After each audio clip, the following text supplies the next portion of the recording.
Boxing. I love this sport.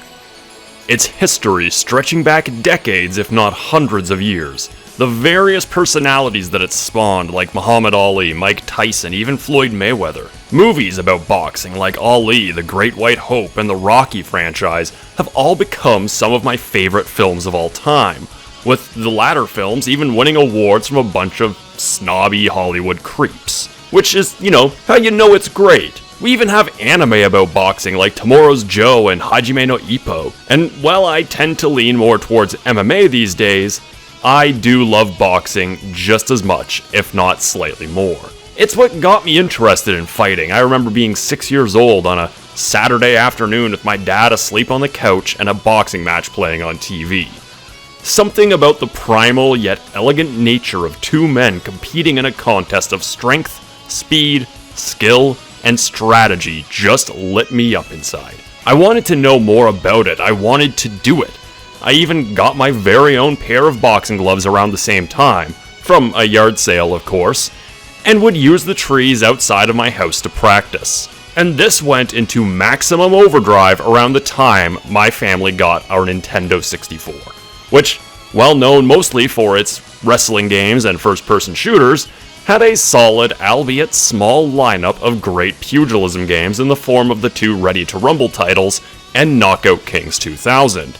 And while I sucked at them, I loved them, and Ready to Rumble's weird, quirky cast of characters entertaining me nearly as much as the on-screen action itself. But it's the last one that really got me hooked, pun intended. While Ready to Rumble was more arcade-like in nature, Knockout Kings 2000 was more focused on realism, and you could tell just by looking at the cover. Yeah, this was the very first time that child me would lay his eyes on the greatest heavyweight boxer in history, Muhammad Ali.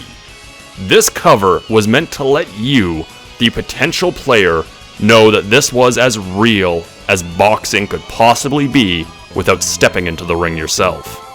And it's with this game that I knew that I wanted to box. I fell in love with it almost immediately. And sadly, this was the only major boxing sim on the Nintendo 64, and without a PlayStation, I could never dream of playing the sequels, which I always heard were in fact a little bit better.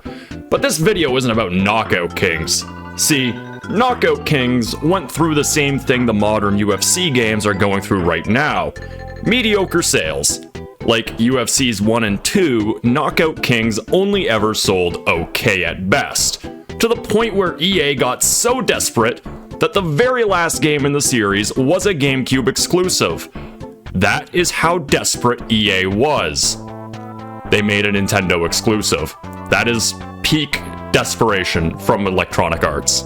And Knockout Kings 2003 is a fine game. I've played very little of it, so I can't speak much of the quality, but it's fun. The thing I can say with confidence is that realism, which is what boxing fans want more than anything, was not really the focus of the game. EA Sports knew that their boxing sim series needed a shakeup and needed it bad. So very quickly, they went to work on a brand new series of bald guy punching sims titled Fight Night, with the very first game hitting every console out at the time as long as it wasn't called the GameCube. Fight Night 2004 sought to be more realistic, not just compared to Knockout Kings, but more than any other boxing title ever released in the history of video games at the time. So it's now 20 years old. Oh god, I can't believe I just said that. And you know what? This is actually my very first time ever playing Fight Night 2004, so I propose that we lace up our gloves, bribe the judges, and get Fight Night 2004 in the ring. As I'm playing this on an emulator, you may notice some slight issues, but I did try to put my settings as close to how it would look, feel, and run on original hardware as I possibly could. But the first thing you'll notice in Fight Night 04, assuming you are in fact not a blind New York lawyer that moonlights as a vigilante dressed in the guise of a biblical figure, is that Fight Night looks good. Damn good. Especially for the time. the boxers all look pretty accurate to how they look or looked in many cases in real life. There's also full entrances on display here with pyrotechnics, music, callouts, and everything you could ever want. If there is anything wrong with Fight Night 2004, the presentation is definitely not one of those things. We can always accuse EA of a lot of shit, and generally it's true. But accusing them of skimping out on the spectacle, you know, the proverbial boom, as it would be 100% false. What isn't false, however, is just how little the game really has to offer. Okay, hold the fuck up. I keep saying that shit. I keep calling boxing and MMA games bare bones. And you're probably hearing that going, the fuck do you want? It's boxing. You played it to punch guys in the face and teach them how to forget calculus. On one hand, that's true. But on the other hand, I always feel that there can be more to games like this. Like, at the time, the UFC games, as mediocre as they were, offered a lot more content. You had a tournament mode, career mode, create a fighter, which is, I mean, it's here, but it's not quite as in-depth as I would like, and a whole host of just other shit that you could mess around with, like how much of the red stuff you wanted your virtual fighters to emit when they get hit. But Fight Night doesn't really offer anything like that. I wouldn't have minded a more in-depth tutorial system, or even that previously mentioned tournament mode. That would have been nice. Instead, no, it's a very no-frills, at least in terms of the amount of content, sort of boxing game. But there's a saying of quality over quantity. Does Fight Night 2004 have enough quality to make up for its lack of quantity? Yeah, actually. For starters, we'll dip into career mode. I designed my guy to be as unlikable as humanly possible, named him the stupidest fucking thing I could possibly think of, and didn't really care about his design. I actually think I modeled him after one of my high school bullies. Petty? Yeah. Psychotic? Oh, absolutely. Funny? I like to think so. After making our polygonal pugilist, we get to choose our very first opponent. Before the fight, you have to partake in a training minigame which ranges from hitting the heavy bag, punching mitts, hitting a combo dummy, or sparring. Each one gives you points for a specific 2 stats, with the amount being based on your performance during the minigame. These minigames are very hit or miss, and mostly miss. While I don't mind sparring or hitting the dummy, I found the other 2 to be kind of awkward and not really that enjoyable. Hitting the bag should be fun, and I can do it pretty okay in real life, but I often found myself doing exactly what the game told me to do and not really getting good results. Weirdly enough, I found myself only able to make actual progress in this minigame by doing it while listening to Chop Chop Master Onion from Parappa the Rapper, which, I mean, has nothing really to do with the game itself. Like, I'm not gonna dock points because of that. I just find it weird and I have to mention it. You also cannot choose what minigame you do, so your stat increases are based purely on what kind of opponent you're fighting. Or maybe it's random, I don't know, I didn't really notice a pattern. But the thing I do like is you only have to do one of them before your fight. A lot of times, especially in the EA UFC games, you would have to do several training minigames between fights, meaning your time playing a combat sports game was spent mostly in menus. I greatly appreciate this game not really wasting my time with these because after the last game I reviewed, taking a sadistic pleasure in wasting my time, I am just willing to take any bone that gets thrown my way. Now that we've got our training done, it's time for Punchy McPunch to take on his first opponent in the ring. And the first thing we have to discuss is the controls. See, previously, boxing games relied solely on buttons for punching, and that worked.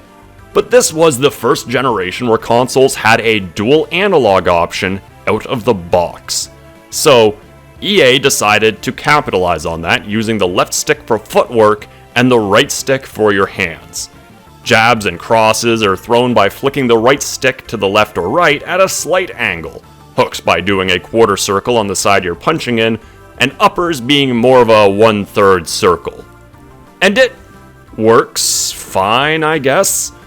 I find that the total punch control system isn't quite as precise as I would like it to be. For example, a lot of times if I took too long to throw a punch, my boxer would just kind of sit there before throwing it, or if I did it too fast, it would come out as something entirely different. You also have the issue where an analog stick has an issue with travel distance. See, this is why most 2D fighting games, and most 3D ones for that matter, most players use the D-pad or a fight stick.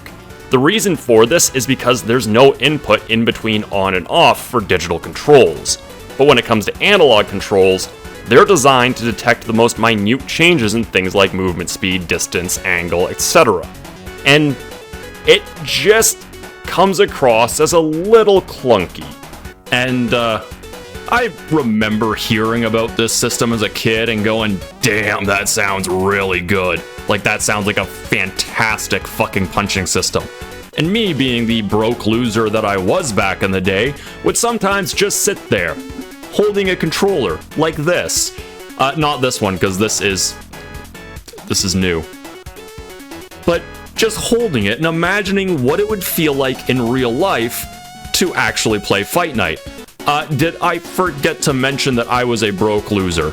And in my head, it felt pretty good. It felt like something that I could really wrap my hands around. Who says wrap your hands around? And for the most part, yeah, this control scheme is innovative. I'm not gonna take away from that. It's innovative, at least in terms of the concept. In terms of execution, it's innovative in concept. I can't be too hard on it because this is the first kind of boxing game that used these kinds of controls, but I don't know. It's just difficult to really properly describe how a game controls. But to make matters worse, Electronic Arts knew it was innovative. They put it all over the game's marketing. And they also knew that a lot of people might not really gel with it. So they decided to throw in button controls just for people like us. There are dozens of us. Dozens. And on one hand, I'm very thankful that they did. The button controls are snappier and more responsive than using the stick. But the issue starts to appear when you start playing the game and realize it is designed with those stick-based punching controls in mind. It's like if you were playing Street Fighter 2, just, regular vanilla-ass Street Fighter 2. But then could switch to Super Turbo on the fly, but your opponent is still playing vanilla-ass regular Street Fighter 2. With the standard analog controls, I was struggling on easy. But with button controls, I was sending dudes to the Shadow Realm on normal with ease. And it's the fact that they gave you this second, clearly superior control option that demonstrates to me how little faith EA really had in the Total Punch control system. Yes, even if the TPC, which is what they officially call it, I hate abbreviations, but that's just me, was really damn good, I feel like, yeah, they should have offered an alternate button-centric control scheme, but they should have done something to make it so that one method of control wasn't inherently better than the other. See, if you know that there is a problem with your game, instead of just giving players the option to nullify that problem or just sweep it under the proverbial rug, maybe, I don't know, spend a few more weeks fixing that problem. But then it doesn't really matter if you prefer analog or button controls, because that's all nullified by the fact that you still require the right analog stick for blocking. Defense should be a no-brainer. In UFC, you have two block buttons, one for high strikes and one for low. But Fight Night uses one button for both levels, and you switch by tilting the right analog either up or down. And it is done this way regardless of whatever control scheme you're using. It doesn't change if you're using button controls at all.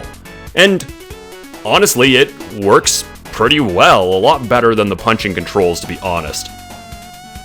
You can also parry incoming punches by tilting the stick in one of the diagonal directions, and out of any combat sports game, this is probably the most reliable parrying system I've ever seen. Easily better than UFC 1 and 2's system, as not only does it actually work really well, it isn't an immediate death sentence if you end up getting parried by the CPU. I think out of any mechanic that bothers me the most in this game, it has to be the head movement. See, in early UFC games, the head movement was generally pretty bad. 2's is okay, I guess, but UFC 1's head movement feels so unreliable that I almost never used it. But Fight Night 2004's is actually great. Some of the best head movement mechanics I have ever seen in a boxing game, and actually does its job when you need it to, which is part of why it bothers me so much. Somehow, EA Sports in 2004 figured out great head movement mechanics with proper hitboxes, yet the same developer 10 years later couldn't seem to get it out of their ass. The career mode is nothing really super special, although it's serviceable.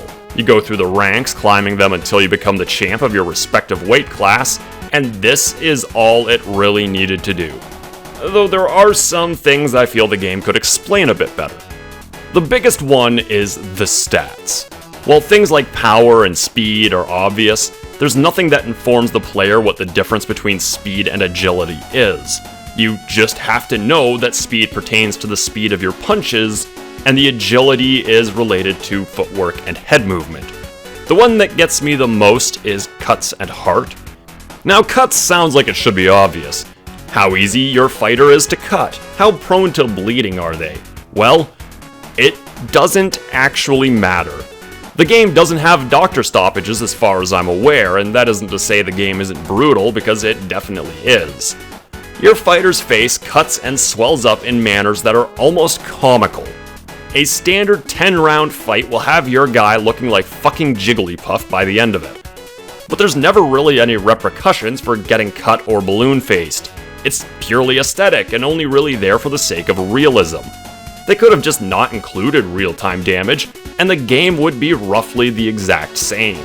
And while that sounds like a complaint, it's only half of a complaint. It's great that they included such a feature, but I feel like if you're going to have such extensive damage systems in place, then adding doctor stoppages should be the next logical conclusion.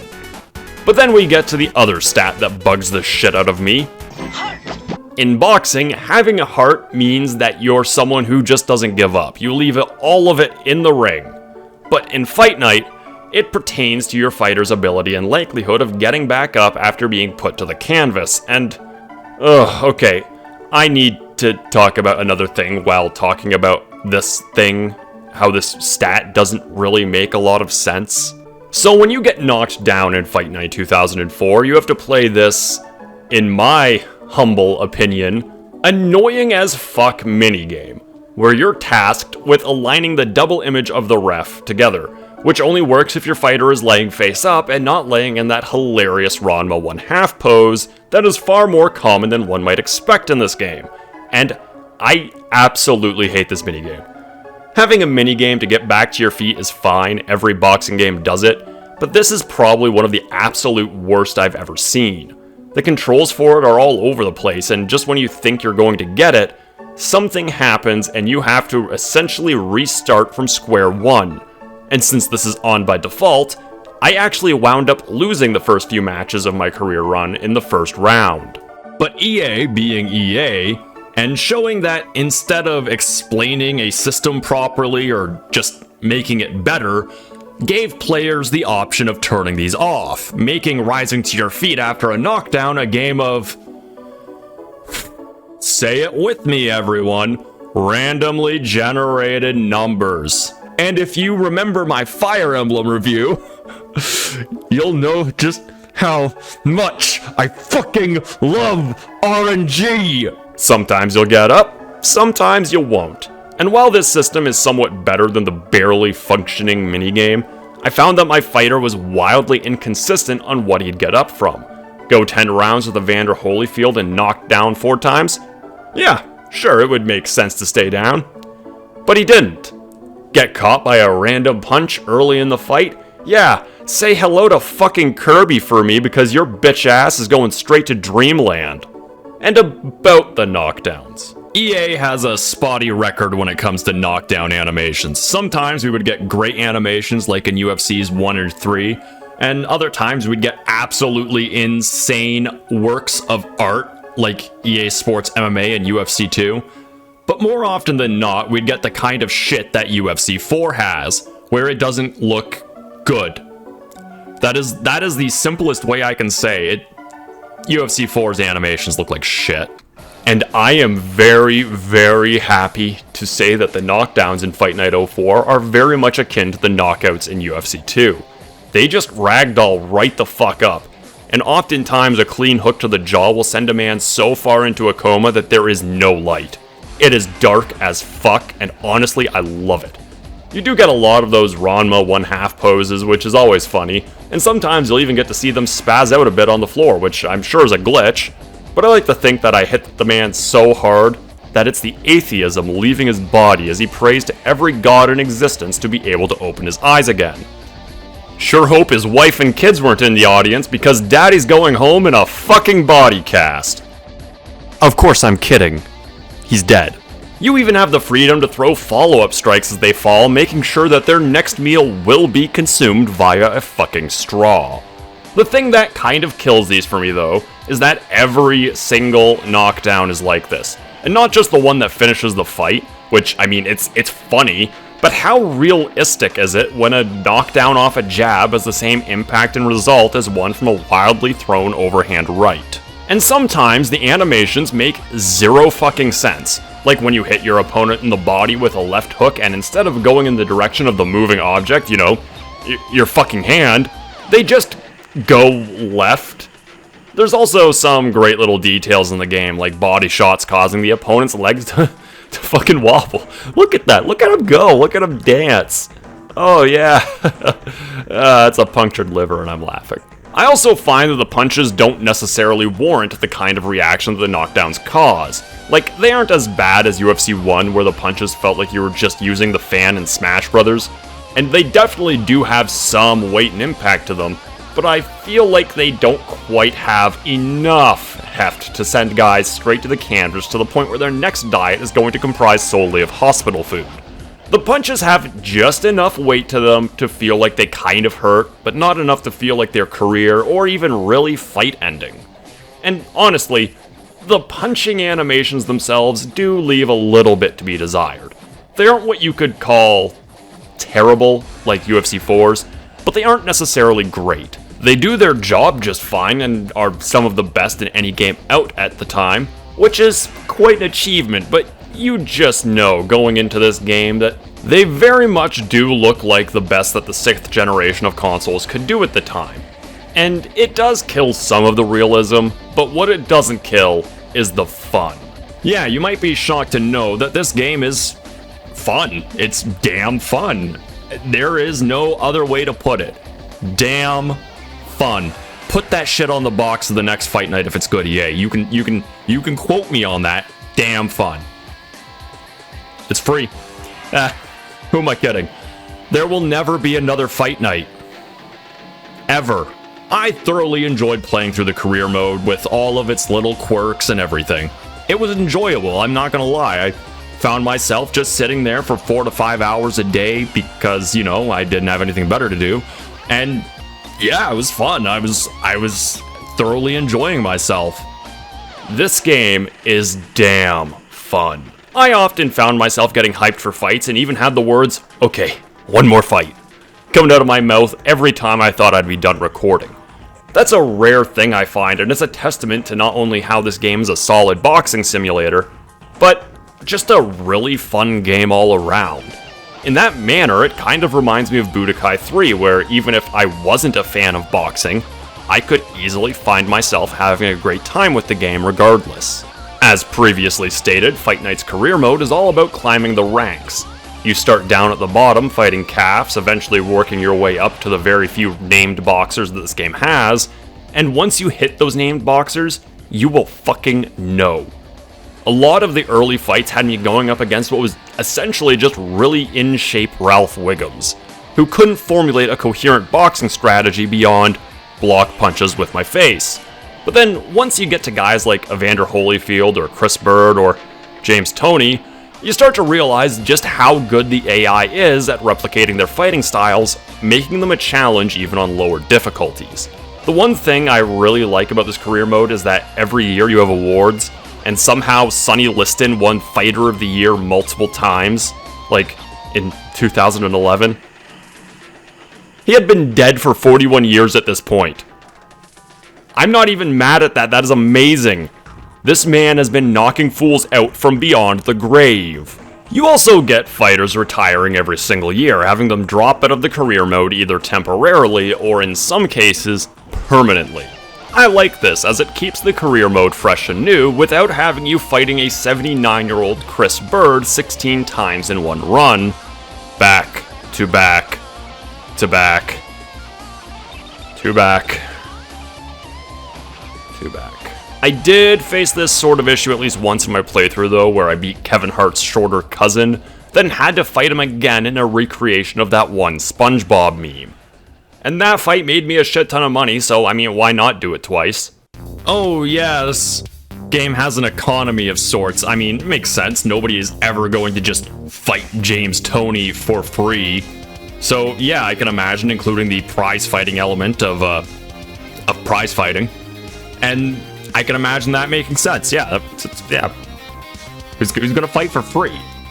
Apparently they pay you in Canadian currency because money is fucking worthless in this game.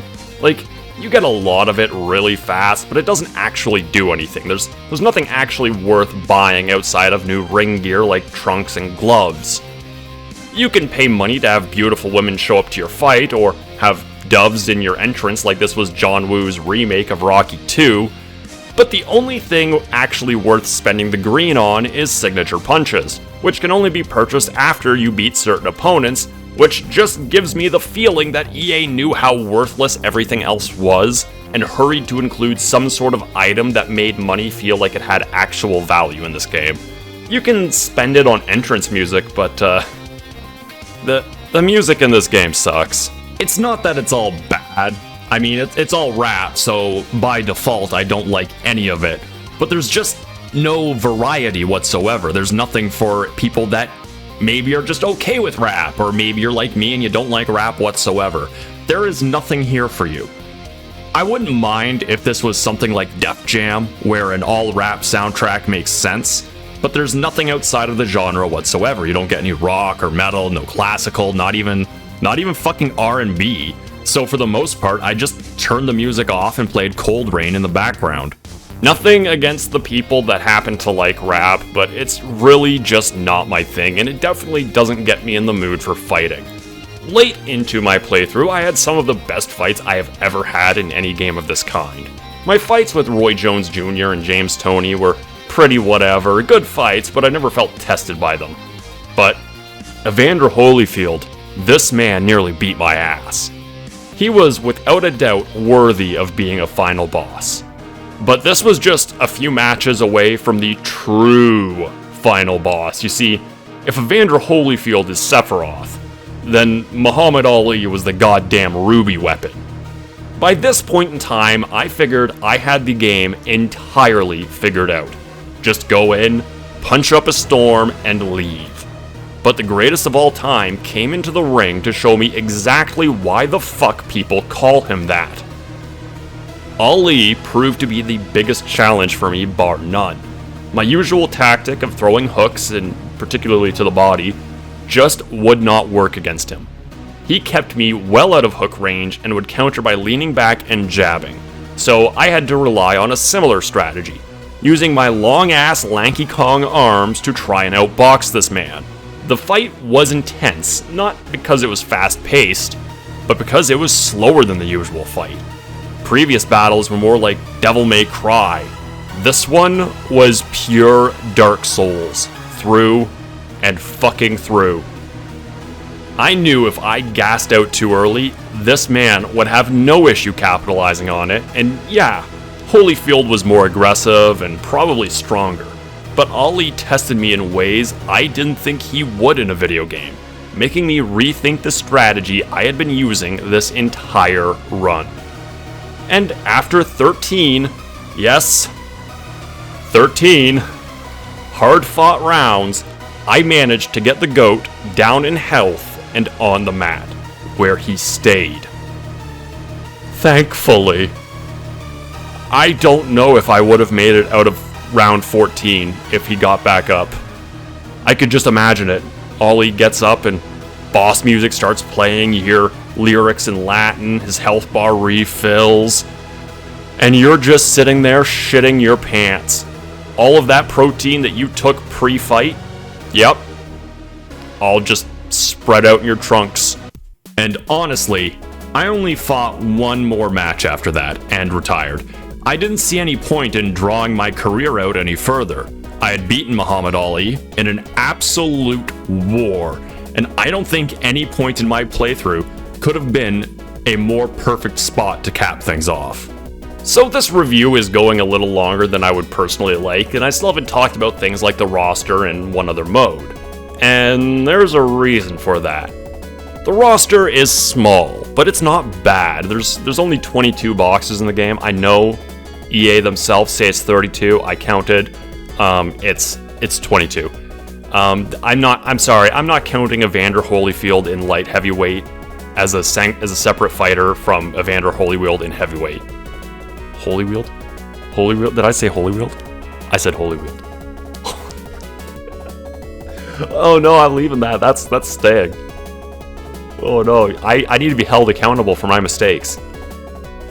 We get a lot of the at the time current guys like James Toney, Roy Jones Jr., etc., with quite a few legends like the previously mentioned Muhammad Ali, Evander Holyfield, and even The Rock shows up. Not Dwayne Johnson, Rocky Marciano. Being small and missing out on obvious fighters like Mike Tyson, who I guess was still a controversial figure at the time, but omitting guys like Butterbean or Floyd Mayweather, who were in EA's previous boxing game, Knockout Kings 2003, does strike me as a little odd. The last thing that I would like to touch on is the fact that Fight Night 2004 was the very first boxing game to feature online multiplayer, and while it can't be accessed today, it's still a neat thing to have had back in 2004, when online gaming was still relatively new to a lot of people on consoles.